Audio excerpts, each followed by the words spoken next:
comprar um desse, eu tô me divertindo.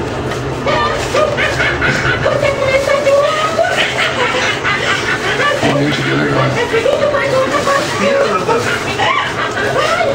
Eu gostei mesmo, cara, você. Jogadores de poker.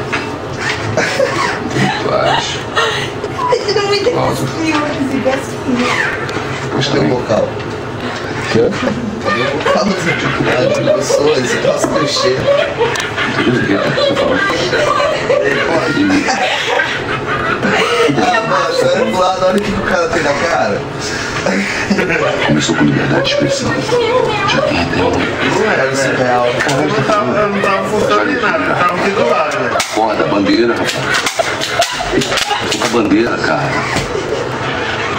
Você não sabe onde é que você ia tirar o nome dele. Você não sabe, isso você não sabe.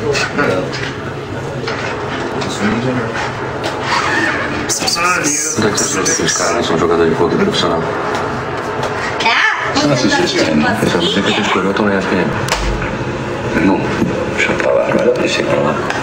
Eu acho que Fala pra mim qual é a eu concordo.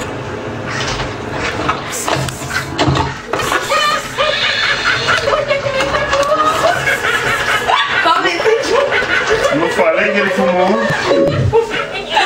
Ele acabou de fumar mesmo. Eu te falei que o Tarantino não mais rápido. Você falou, meu. Você falou merda. A única coisa que o Tarantino fez foi cães de aluguel. Agora, o Kubrick, o Scorsese, entendeu? O Kurosawa. Meu irmão, não vou botar esses caras, porque esses caras são mestres de faixa vermelha, porra. Esses caras são intramudantes, esses caras são samurais, cara. Ele tá Quando eu falo dos maiores, tô falando da nova geração, meu amigo. Irmãos Klein, Jean-Pierre Jeunet, Spike Jonze. Esse Tô me foi. divertindo. Faltou uma coisa ali. Você tem visto ali? Olha pro craque, cara, tô precisando dele. Ele tem uns códigos pra desbloquear.